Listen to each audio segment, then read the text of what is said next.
Entire chapter था कौन सा, हम लोग डेवलपमेंट ऑफ कॉन्स्टिट्यूशन थोड़ा सा एक बार रिवाइज कर ले रहे हैं लास्ट 2 क्लासेस का, यानी कि संविधान का विकास, संवैधानिक, तो इससे अच्छा तो दैनिक विकास, ठीक है। संवैधानिक विकास में हम लोगों ने ये देखा था कि एक ब्रिटिश इंडिया का एक ब्रिटिश जो तुम्हारी कौन सी कंपनी थी, EIC, ठीक है। EIC के द्वारा जो पास्ड एक्ट्स थे या अधिनियम थे, एक तुम्हारे ब्रिटिश की जो क्राउन थी, ब्रिटिश की जो क्राउन जो इंग्लैंड में थी, क्राउन के द्वारा जो पास एक्ट्स वगैरह थे वो 1947 तक चले थे और ये कितने तक 1853 तक चले थे, ठीक है। सो ये जो सारे एक्ट्स थे, कौन कौन से एक्ट्स थे ये हम लोग डिस्कस किए थे, एक 1 बाय 1 मुझे बताओ जरा सा 1 बाय 1। सबसे पहले हम लोग ने रेगुलेटिंग एक्ट देखा था, रेगुलेटिंग देखा था, फिर सेटलमेंट देखा था, फिर पिट्स देखा था, फिर चार्टर एक्ट देखा था, पहला वाला चार्टर एक्ट देखा था, फर्स्ट वाला। फिर यहाँ पर हम लोगों ने चार्टर एक्ट देखा, फिर परिषद वाले कानून देखे, काउंसिल्स वाले कानून देखे, फिर सिंपल इंडिया गवर्नमेंट एक्ट देखा जो सिंपल वाला था, जिसमें इंपॉर्टेंट हम लोग कौन कौन सा देखेंगे, 1909 का देखेंगे, 1919 का देखेंगे, 1935 का देखेंगे, ये चारों इंपॉर्टेंट है। कुछ कमीशंस भी देखे थे हम लोगों ने, साइमन कमीशन देखा था, ठीक है। फिर हम लोगों ने कौन सा देखा, आज हम तुम्हें बाल्कन प्लान, हाँ क्रिप्स मिशन, क्रिप्स का देखा था, और कैबिनेट मिशन देखा था, ठीक है। और एक आता है बाल्कन प्लान। देखो बाल्कन प्लान जो होता है ये तुम्हारे माउंटबेटन ने बनाया था, और भी साथ में 2 थे, एक तुम्हारे क्रिप्स थे और एक जन थे, इन तीनों ने मिला के इस बाल्कन प्लान बनाया। बाल्कन प्लान को कुछ नहीं था, उसमें बहुत सारे नीतियां थी जो हमारे फर्स्ट ग्रेड में ऐसे तो पूछते नहीं है, मैं सिर्फ नाम तुम्हें बता दे रही हूँ, बिकॉज जो बाल्कन प्लान है ना, बाल्कन प्लान की कुछ ऐसी शर्तें थी जो कि जवाहरलाल नेहरू पहले ही इंस्टेंट पे उसको खारिज कर दिए थे। सिर्फ इतना जानो कि बाल्कन प्लान 1947 में बना था, 46-47 में हमारे इंडिया पर लागू करने के लिए बनाया गया था, वो एकदम लास्ट एंड था जब कैबिनेट मिशन वगैरह सारी चीजें बन गई थी। फिर हम लोगों ने क्या डिस्कस किया कि संवैधानिक हमारा जो सभा बनाया गया कैबिनेट मिशन के थ्रू, जिसमें कि वो सारी लीगलिटीज दी गई, कैसे कैसे क्षेत्र होंगे। तो याद रखना 14 मेंबर्स, 14 मंत्री थे, 14 मंत्री थे। कौन ये 14 मंत्री थे, ये जो संविधान सभा बनाएंगे, संविधान सभा भी नहीं, तुम संविधान परिषद बोलो, संविधान काउंसिल बनाया गया, जो कि किसके अंदर काम करता था, गवर्नर जनरल के। उस वक्त के जो गवर्नर जनरल थे उसकी जो कार्यकारिणी परिषद थी, कार्यकारिणी परिषद थी, कार्यकारिणी काउंसिल, एग्जीक्यूटिव काउंसिल था किसका, गवर्नर जनरल का जो एग्जीक्यूटिव काउंसिल था, उस काउंसिल में इतने 14 मेंबर्स थे, ठीक है। और इवन अब जब स्वतंत्रता के बाद भी जो कार्यकारिणी काउंसिल बनी, जो लास्ट हम बोल सकते हैं काउंसिल बनी, उसमें भी 14 मेंबर्स थे, जिसके उपाध्यक्ष जवाहरलाल नेहरू थे, ठीक है। फिर हम लोगों ने देखा कि पूरे का पूरा संविधान निर्माण में कितने साल लगे, कितने वर्ष लगे और कितने महीने लगे, ये भी देखा।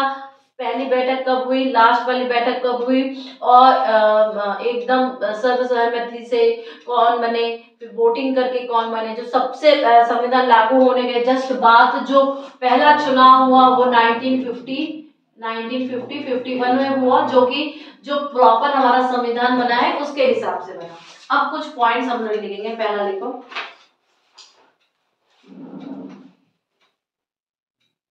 इस पूरे चैप्टर का हम लोग देखेंगे, ठीक है। पहला, रेगुलेटिंग एक्ट के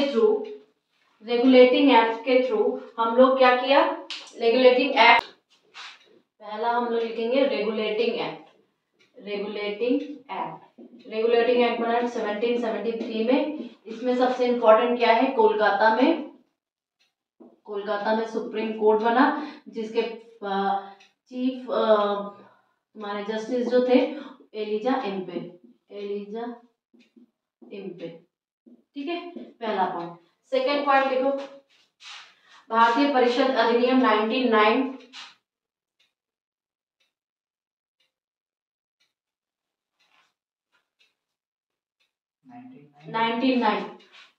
भारतीय परिषद वाला परिषद 99 इसकी प्रमुख बात क्या थी? मुस्लिम के लिए पृथक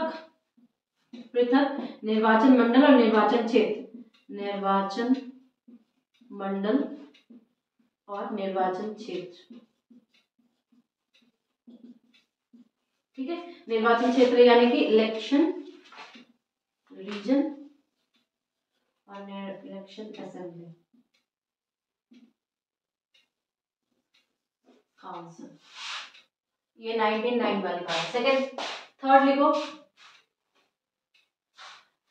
थर्ड 1999 का मॉन्टेग्यू चेम्सफोर्ड के द्वारा बनाया गया था भारत शासन अधिनियम। तीसरा पॉइंट है हमारा भारत शासन अधिनियम 1919। हाँ नहीं, भारत शासन अधिनियम 1919 मॉन्टेग्यू चेम्सफोर्ड की रिपोर्ट पर आधारित था। भारत शासन अधिनियम, तीसरा पॉइंट भारत शासन अधिनियम 1919 मॉन्टेग्यू चेम्सफोर्ड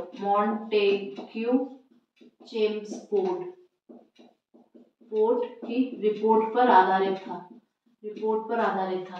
चौथा नंबर,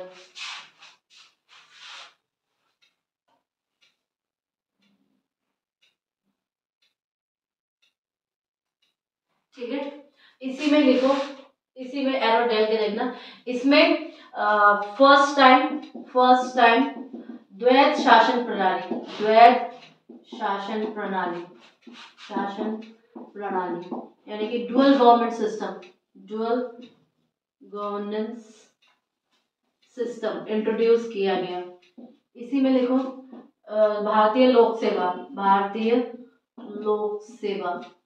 का गठन। इसमें फर्स्ट टाइम भारतीय लोक सेवा का गठन किया गया। लोक सेवा आयोग यानी कि सिविल सर्विस काउंसिल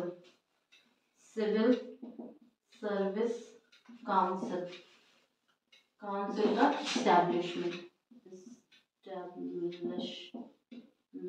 किया गया।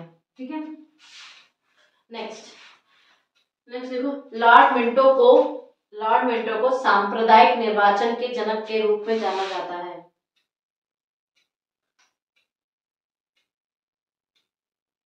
लॉर्ड मिंटो को ये तो हम पहले भी देखे हैं।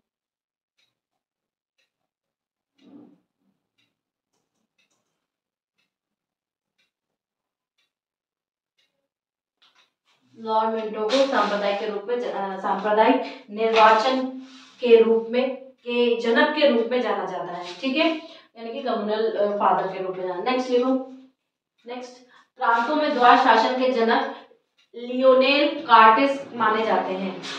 प्रांतों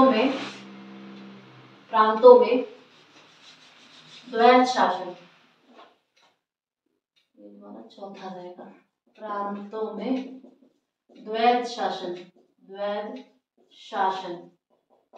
के जनक लियोनेल कार्टिस।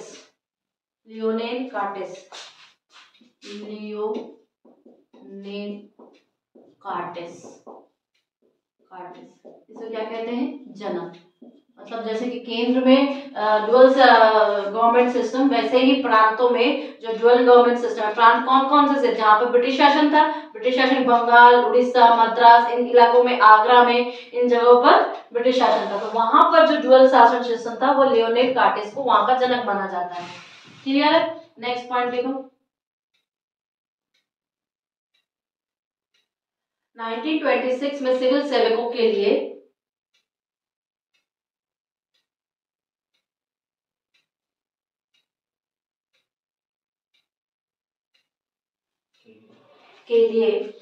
भर्ती ली आयोग की सिफारिश पर, ली आयोग की सिफारिश पर किया गया, ली आयोग की सिफारिश पर किया गया। ठीक है, ली आयोग की सिफारिश पर किया गया। और हमने केंद्रीय लोक सेवा आयोग, कौन सा, भारतीयों की सिविल सर्विसेज में भर्ती। ठीक है, कौन सी आयोग की, लीग आयोग, ली काउंसिल की रिकमेंडेशन पर किया गया। ठीक है, जिसमें कि किसका, केंद्रीय लोक सेवा आयोग का गठन हुआ, लोक सेवा आयोग का गठन हुआ। ठीक है, नेक्स्ट पॉइंट लिखो। अब 27 में कौन आया था, साइमन कमीशन आया था 27-28 में। ठीक है, तो लिखो 1927 में साइमन कमीशन की रिपोर्ट पर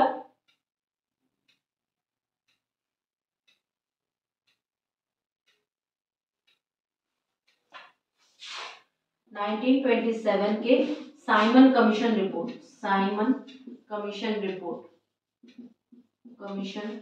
रिपोर्ट। ठीक है, एक ये था, प्लस लिखना 1928 के जवाहरलाल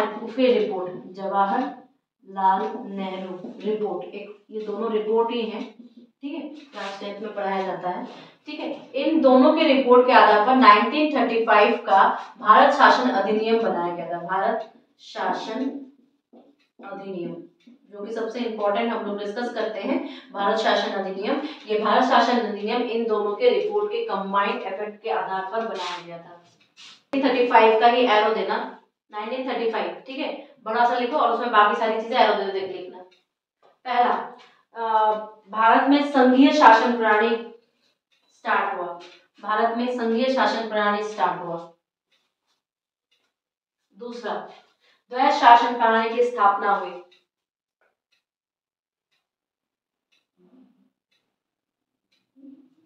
ठीक है, द्वैध शासन प्रणाली की स्थापना हुई। थर्ड, 1935 के ही आधार पर, 1935 के आधार पर ही 1937 में संघीय न्यायपालिका की स्थापना हुई, संघीय न्यायपालिका की स्थापना, संघीय न्यायपालिका की स्थापना। याद करना, जो सुप्रीम कोर्ट मैं बोलती हूँ पहले के जमाने में, वो एक्चुअली ऐसा ही एक कोड बना था, उसमें ऐसा कुछ नहीं था। लेकिन रिसेंट का फॉर्म में जो सुप्रीम कोर्ट है, जो केंद्र के ऊपर पूरा डिपेंड रहती है, तो वो क्या है, वो 1937 में जो बना था, वो 1935 के बेसिस पर ही बनाया गया था। नेक्स्ट, ठीक है, इसके बाद क्या था, उस समय तक जो एरा चल रहा था, जो 1947 का एरा चल था, कौन था वायसराय, माउंटबेटन थे। तो उसके ऊपर एक देखो, ये हटा देना, ये पॉइंट हटा देना। अब नेक्स्ट फ्रेश पॉइंट देखो, वायसराय लॉर्ड माउंटबेटन ने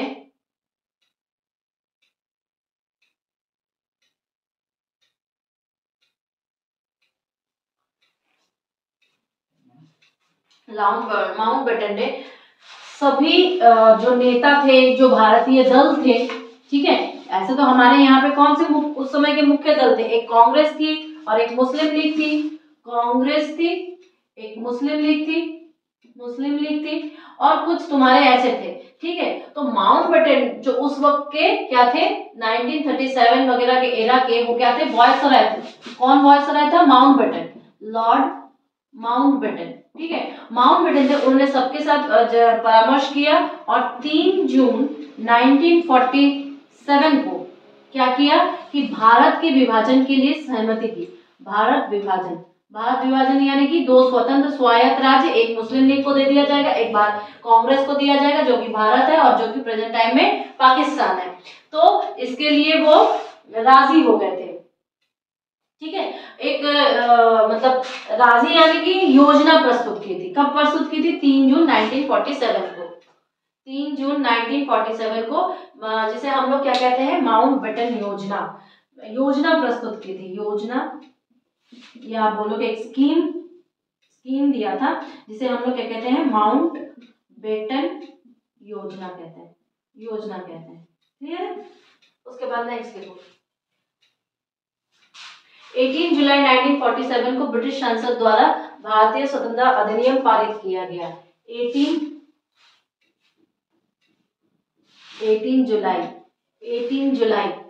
जुलाई 1947 को ब्रिटिश पार्लियामेंट द्वारा या ब्रिटिश संसद द्वारा, ब्रिटिश पार्लियामेंट या ब्रिटिश स्वतंत्रता द्वारा जो भारत स्वतंत्रता अधिनियम जो 1947 की है, जो लास्ट अधिनियम हम लोग पढ़े हैं, वो पारित किया गया था। भारत स्वतंत्रता अधिनियम जो लास्ट वाला है वो पारित किया गया था। 15 अगस्त की मध्य रात्रि को 15 अगस्त के मध्य रात्रि को भारत को स्वतंत्रता दे दी गई, यानी कि ब्रिटिश शासन पूर्ण रूप से समाप्त हुआ। 15 अगस्त 1947 को के मध्य रात्रि को ब्रिटिश सत्ता समाप्त हुई और दो नए स्वतंत्र डोमिनियन स्टेट बने, एक पाकिस्तान और एक हिंदुस्तान। ठीक है, और उनको शक्तियां हस्तांतरित कर दी गई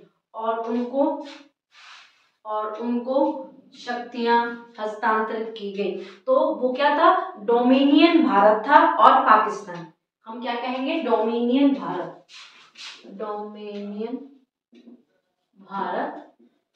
बना और एक बना पाकिस्तान। ठीक है, तो इस डोमिनियन भारत के जो 15 अगस्त 1947 से लेके आपके 21 जून 1948 के जो भारत के फर्स्ट वायसरॉय थे, जनरल थे, ठीक है, जनरल थे, वो कौन थे? बताओ। गवर्नर जनरल थे, वो कौन थे? अब तो वायसरॉय की पदवी कुछ रही नहीं, गवर्नर जनरल की पदवी रही और लॉर्ड माउंटबेटन वो पहले थे। ठीक है, तो नेक्स्ट पॉइंट लिखो। 15 अगस्त से 21 जून 1948 डोमिनियन भारत के first governor general Lord Mountbatten थे। ठीक है, पहले थे ना? हाँ, क्या ये इसमें कौन थे? वही लॉर्ड माउंटबेटन। लास्ट टाइम में वायसरॉय तो खत्म हो गया ना, डोमिनियन भारत बना तो वायसरॉय वाला तो सिस्टम खत्म हो चुका, तो उसी को यहाँ भेज दिया। और लॉर्ड माउंटबेटन ने जवाहरलाल नेहरू को प्रथम प्रधानमंत्री बनाया।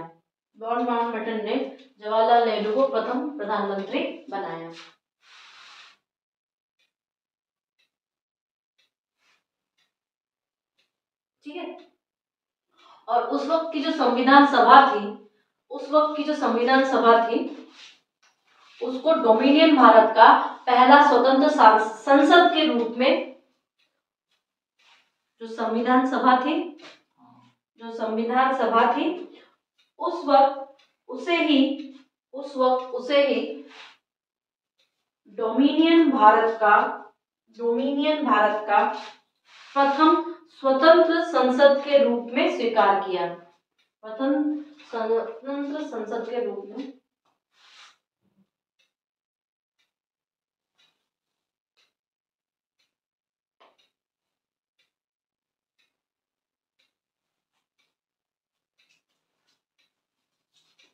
ठीक है, उसके बाद देखो नेक्स्ट पॉइंट। स्वतंत्र भारत के प्रथम व अंतिम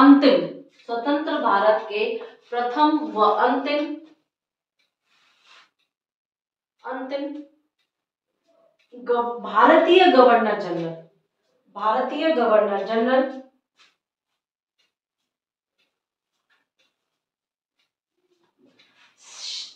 सी गोपालाचारी थे।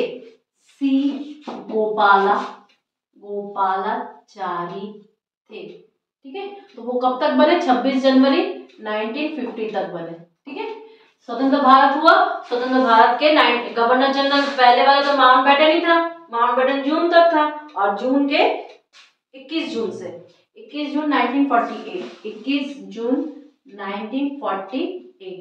1948 के से लेके 26 जनवरी 1950 तक यही अकेले थे जो कि प्रथम और अंतिम भारतीय गवर्नर जनरल।